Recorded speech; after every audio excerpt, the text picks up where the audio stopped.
Hi there, the Munsons here with the moment on New Reality TV and special guest today, Tasha Salinas, will be joining us in just a moment. How are you today, Mrs. M? I'm very well, thanks. I'm really looking forward to this. We look a little bit closer to the screen. Have you been messing around with the camera? No. We look like we're not guilty. I don't know what's happened there. Yes. Well, I guess what is what's best. Look a bit squashed in. We do, don't we? We look a bit like aquarium. Two great big circles. Help.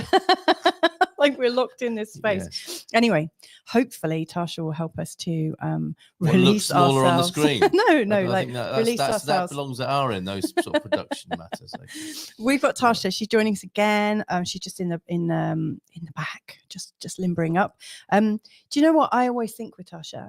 It's a bit like having someone like Esther Hicks, like Abraham Hicks, where you could pick a subject and all of a sudden, she doesn't even appear to do anything, but all of a sudden the voice comes. And there she is. I'm leaning forward and then I hear her start speaking. And I think, okay, I can sit back now. I just enjoy this as it flows over us. She is amazing. It's very much like capability. That. Yeah, and I think we're joined today. We've got Donna Marie watching. She's saying, "Hi, so glad to be here today." Well, I'm glad you're here today as well. I love it when you're here, Donna Marie. Donna Marie, how are you doing? Yeah, we're going to be talking today, I think, about embodiment. Oh, we've also got T-Duck, Thunder Duck joining us. Bon dia, amigos. It's very nice to have you here. Thank you for joining us. We're going to be talking about embodiment and what is that? Well, I think Tasha's going to tell us. Okay. But we're also going to talk about new thought spirituality. Oh, hello, Mark Hedges. Mark Hedges is here too. Very nice to see you. So let's bring Tasha on. I think this is probably going to be a two-parter, actually. So we might leave you on a cliffhanger today. Who knows? But don't we always? To be fair, especially when Tasha's here. Let's bring her on. And hi, Tasha. I was just about to say I loved listening to you both when I was driving to Lisbon last week. It was great. So thank you. And welcome today. How are you? Hello. I'm well. Hello, and thank you for such a great welcome and invitation to keep coming back and keep talking. Thank you. Oh, we love it. Oh, we've got loads of people joining us today. Black Moon Jesus is here. Hey, how are you doing? It's nice to have you joining us. Now, not that we really need it, we've discovered when you're on the show, but we did have a couple of subjects that we might discuss today. Yeah. And one that seemed to be once suggested, yes, okay, let's do that, was new thought spirituality. Now, I only know about this because a couple of weeks ago, I came across Neville Goddard for the first time. And it was a real surprise to me that wasn't familiar with his work at all. A completely new person to me and a familiar teaching in a way, the law of assumption, fairly closely allied with the law of attraction. But I've just been guzzling Neville Goddard ever since. Probably quite annoying for you to hear. As we go to bed at night. AI. And there's a thing going on at the moment. I don't know if you've noticed this, Tasha. Are these books that have gone in copyright free and teachings, and these AI YouTubers picking them up and finding an AI voice that sounds a bit like how Neville Goddard might have spoken. I'm Neville Goddard, and then weird things like Neville Goddard will be saying something like, "And do not spend too much time on social media." It's like, hold on a minute. This is a message that was recorded in 1920 or something, and so they've taken the core of the teaching and they've added something to it, and they're monetizing it, and I'm glad they are in a way. It's just a bit odd sometimes, but the main thing I'm grateful for is how I've been introduced to his work and reintroduced to those speakers and thinkers for me, it's like the turn of the 20th century, but it goes back further than that, I've discovered, with new thought spirituality. And I thought, okay, Tasha might know a thing or two about this. What does it mean to you? My goodness, what a cool synchronicity. Okay, I'm going to answer the question. I won't keep you forever. But Neville Goddard, the writings of Neville Goddard found me probably 2 years ago or so. Right. And I have the complete reader. And similar to you, I was like, oh my gosh, this is amazing. Yes. And I will say, I also found a couple of YouTube videos that were, people were talking about Neville Goddard stuff and whatnot, but the comment section was interesting. There were a lot of people that were earnestly really trying to ingest and digest and really utilize the teachings for their benefit. But I feel like at that time, just as many people who were trying to manipulate it to their intentions were, money, love, or whatever. But you could tell the energy behind what they were saying was, it just felt very self-centered. versus centric for greater good, that kind of thing. I was like, oh, this is interesting. And so now I'm like, oh, so we're playing with our actual magic. And so some of us, good magic and darker magic. What are your intentions? So Neville Goddard, I'm a huge fan. And I almost wondered, like, hey, welcome back, Neville. Your soul is a lot of us.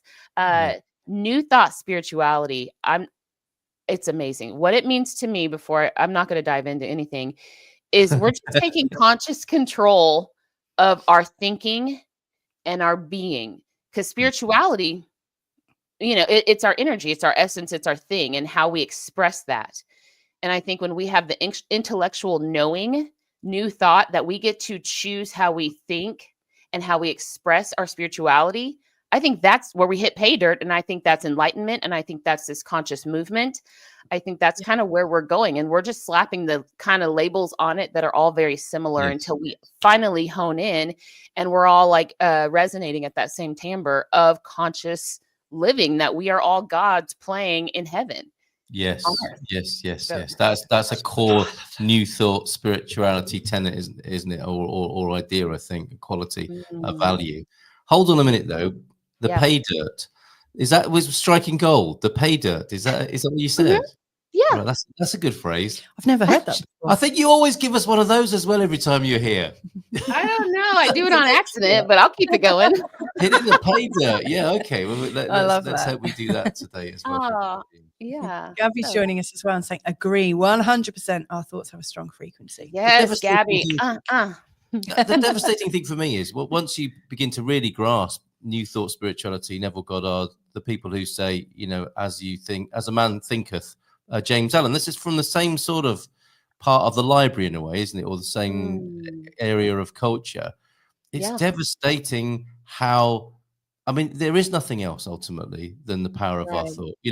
We might be dabbling with it as a bit of a hobby in the last few decades. But when I think we take on the fact that actually everything is important, every utterance, every thought impulse is guiding and creating the future, that becomes quite a responsibility. And maybe that's why it hasn't, maybe that's why we haven't been playing in the pay dirt so much, because we just can't do it very well yet. We're just not, we're like kids in the sandbox, to mix the metaphors. Yes. That's exactly, in my opinion, I feel that that's exactly where we are. And we're unlearning this habit of overthinking. We've really put ourselves in a box with too much thinking, trying to make everything make logical sense. And now as we step into remembering who we really are, call it new thought spirituality or whatever, I truly, truly believe that we are those kids playing. It's our inner child, and just free of fear. But that takes time, and as we evolve away from being led by survival, that's what I was going to say, scarcity, but probably that too. But as we live from abundance, and as we live from knowing that our consciousness can never be extinguished, and we're going to get there later. I feel us pulling deeper here in a minute. Oh yeah. We're just going around the edge at the moment. Like we're coming in. Okay. There's a thawing out, because we have been motivated by not dying. And what would happen if we knew that we won't die? We're going to change clothing. It would change the game. Yes. Liberation. So anyway, I'm done, because I can. And the guides as well. In the last little while, some amazing things are happening in our family as a result of just shifting that. Do you want to elaborate on that? Well, yeah, I've got a great. You're watering up. I've got a great example. The day before yesterday, I found a €5 bill in the gutter. And it's like, these are things you read about, aren't they? Someone writes a book about the secret or the law of attraction. And, I did my affirmations, and then the next day I went out, there was a $5 bill on the gutter or a parking space. And then our daughter found a €2. She just stepped out the car. There's a €2 coin on the, and it's like, in a way, it's like, oh, big deal.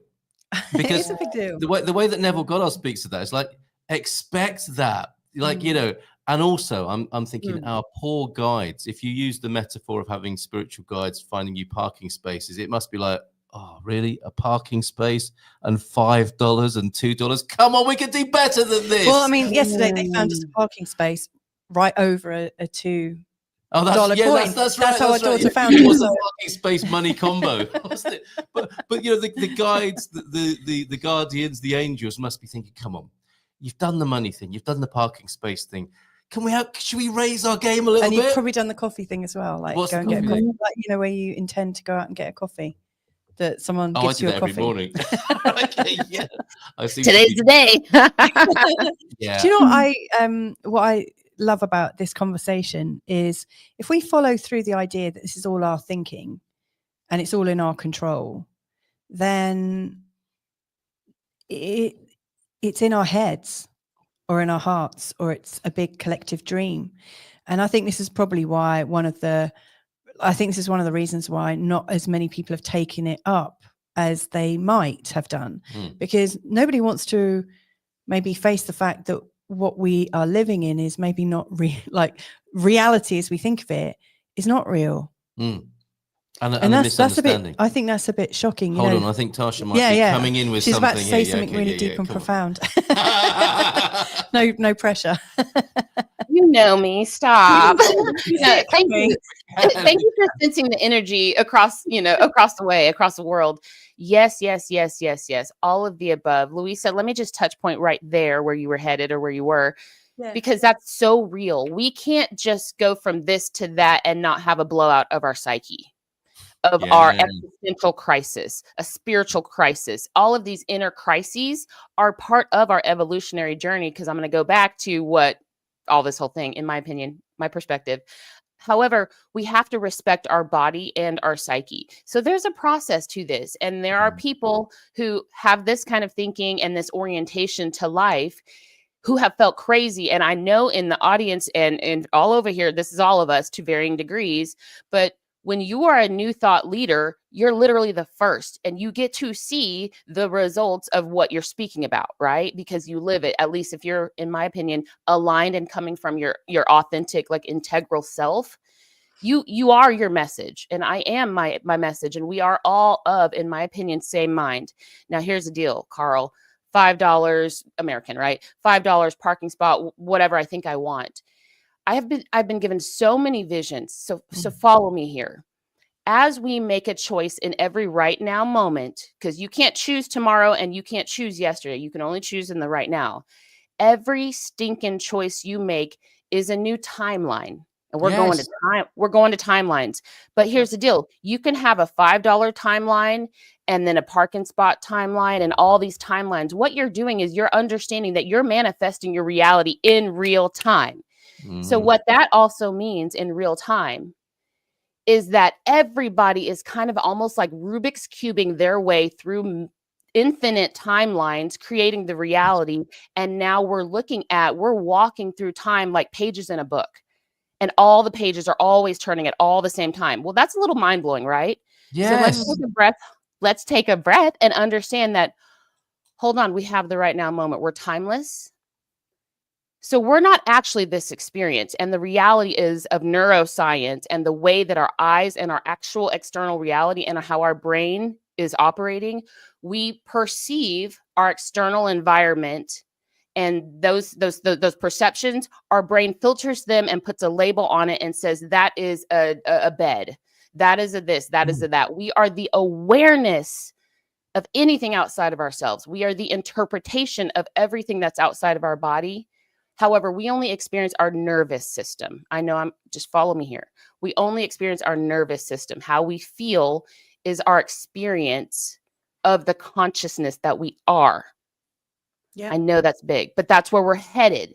We all have this innate understanding, but we're waking up to it in varying degrees and varying levels because of the duality of this dimension. If everybody woke up and knew their power, that would offset the balance that this planet requires for healthy and thriving evolution. And that's why we're seeing a lot of purging on our earth right now, because honestly, the earth is shifting and changing. And as we choose higher and newer thoughts and more embody our soul, receive our soul fully into our body and use our minds as the tool that it is, we are using our head, our minds, and our thinking, and our soul, our heart, our spirituality in alignment, taking conscious control of our experience as a human. I know that's. I'm just going to leave that there. There was a lot there, but yeah. You've done it again. What do you want? We don't need half an hour with you. We just need this 15 minutes, and that's job done. Job done today. Absolutely beautiful, and you're receiving much appreciation and resonance in the chat here. Let's go through a few of these comments. And yeah, thank you, by the way. I don't mean to gloss over what you just said, because we'll come back to that in a second. It's so profound. It is so absolutely profound. Sorry, I just wanted to say, Donna Marie is saying, I woke not hearing that my hubby had arrived in the US safely. I had to work on my frequency so hard. 10 minutes later, I got the call, all is well. Then I saw a rainbow. Isn't that beautiful? I love that. Yeah. I love that so much. So many people are just like, everyone's saying, oh, yes, basically.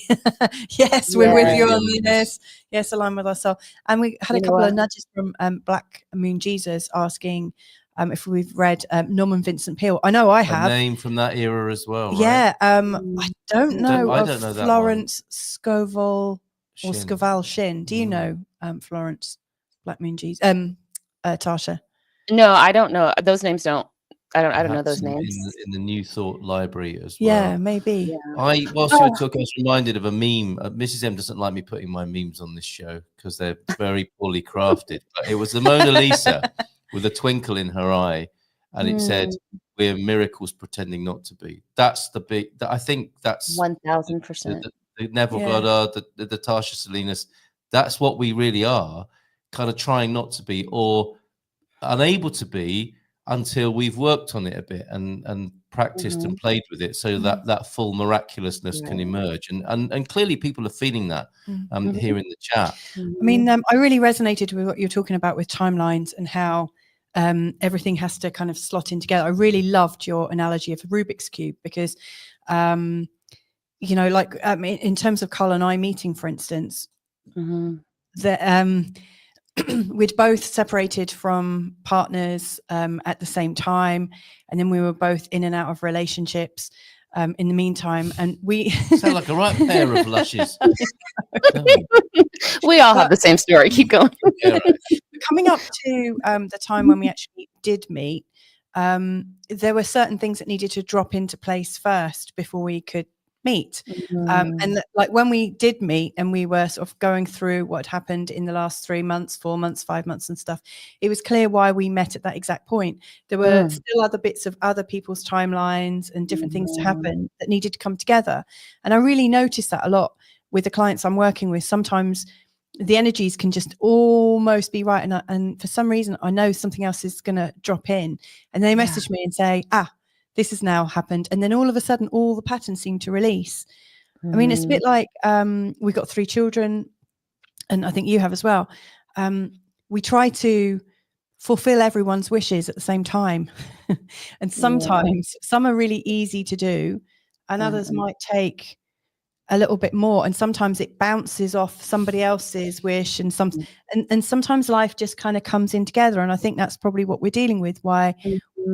And also the idea that we can't manifest straight away right now, because if we did, the world would be a flipping disaster. Could you imagine if what we were thinking or feeling really dramatically and strongly just materialized? We would bring hell to earth, wouldn't we? Well portrayed in The Secret, wasn't it? Yes, it was. When an elephant lands on a guy's lap. Yes. I think. Do you remember watching The Secret? I've never seen it.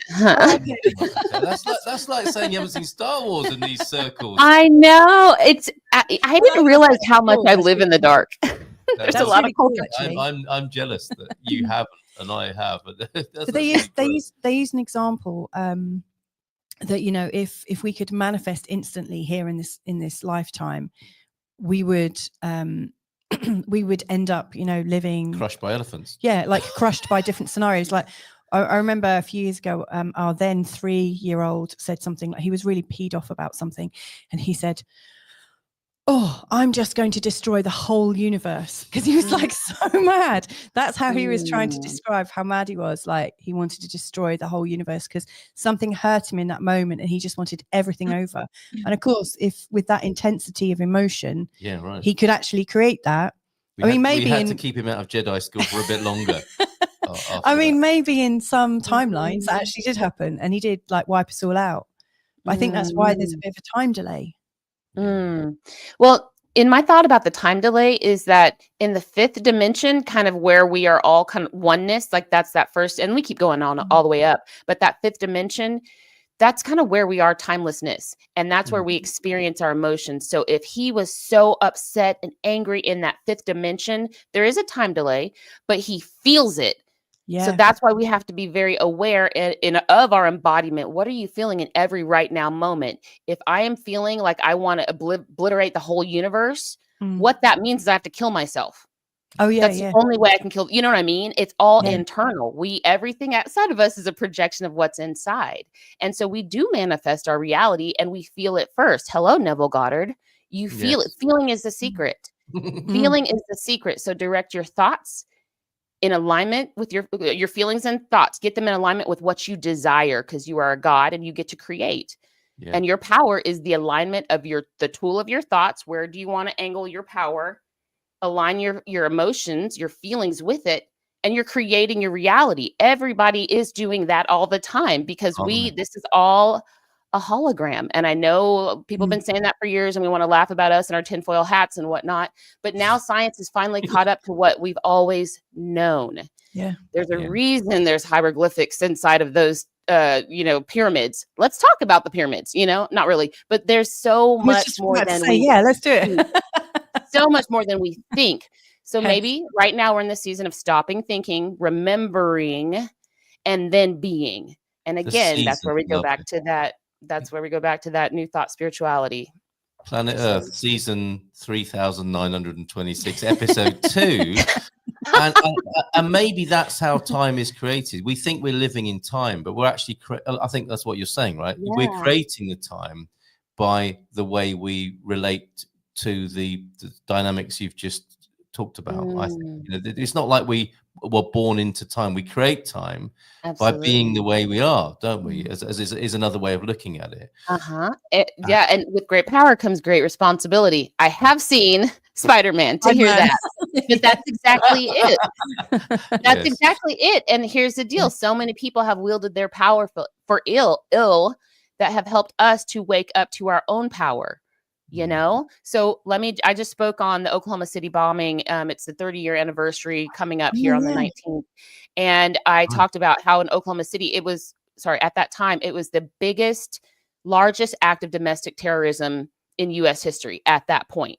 We did it to ourselves, but all eyes of the world in 1995 were on Oklahoma City as ripples got out about this bombing, right?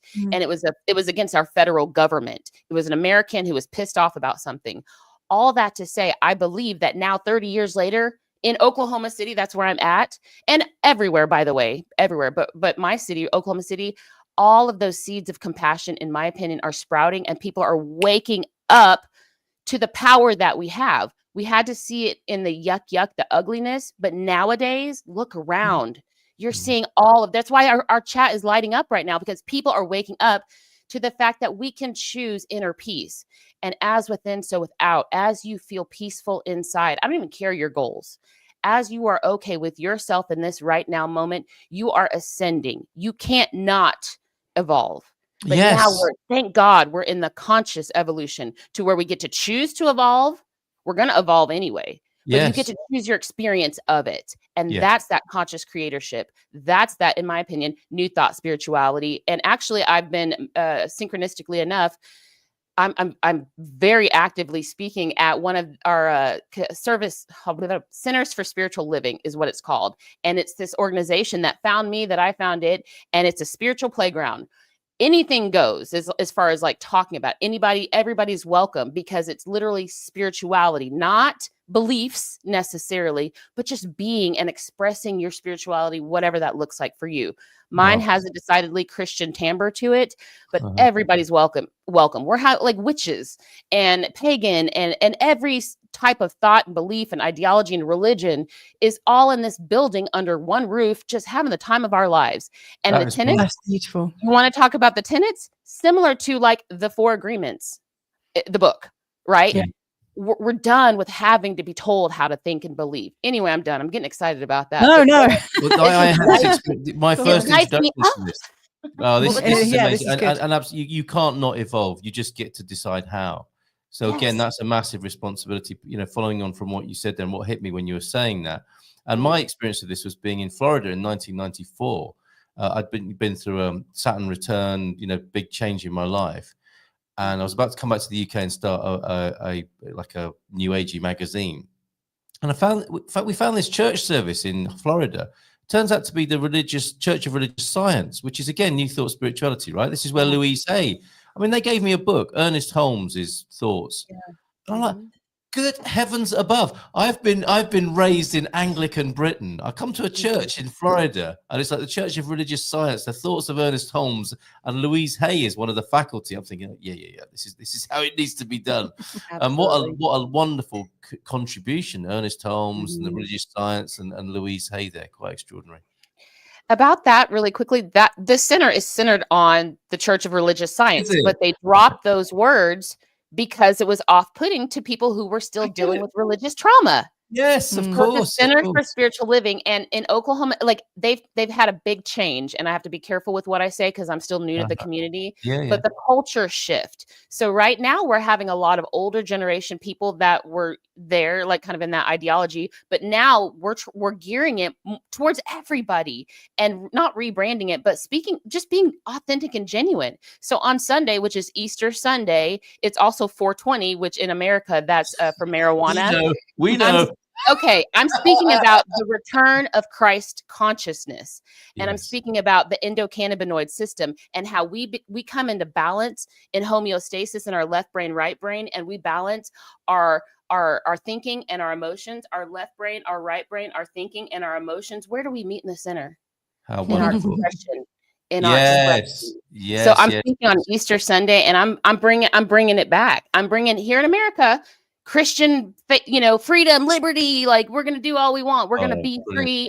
Is it going to be online? Interestingly, it will be online. When you were talking about your heart, your head and your heart and your blessing. Left and right, you were also doing the cross, weren't you? Yeah, absolutely. Yeah. And then it comes from the vocalization. I hope the event, given that it's 420, I hope the event is called Blaze of Glory. Not, but I am doing a CBD sacrament, and I'm telling my story because cannabis is a part of my consciousness journey. Because again, when your psyche is shifting so massively, we do receive supports. And when you get to the point where you realize that you're literally, when I partake a little bit of cannabis, it's not the cannabis, it's my conscious awareness of what I believe this is doing for me. It's helping me to know my own power. Every single thing is a placebo. Every single thing is a placebo. Every single. I know. It doesn't make sense. Put it in your back pocket. It'll ripen when it's supposed to. But every single thing in your life is a permission slip. You're giving your permission slip to have a I'm gonna say shitty life. Sorry, people, right? Including all the people in it. All the people as well. Yeah, and your response to them and your reaction to the life outside of you. That's why we always go within. That's where you find your life. You hermit. You're going to hermit for a minute once you unlearn a lot of the patterns in your thoughts. Hello. Yeah. Stop thinking. I love this so much. I need to share some of. Oh my goodness, we're almost. Yes, it's a good job. Some more, though, aren't yes, you? It's a good job that we're going to do a part 2 once we end this show. Perhaps more about the organisation because that's wonderful. Yes, I just quickly want to say a few words. Bob is saying 30 we are seconds. miracles trying not to be. Now miracles are life. There's just so much. Have you read the Seth books? There's so many different things coming in. How about this for some interesting little coincidence? I used to live in Oklahoma City and my birthday is the 19th of April. No surprises there. Synchronicity. To say goodbye to everyone. We got to go in just a second. Yes. Ciao, ciao. Keep playing with the Rubik's Cube. Bye.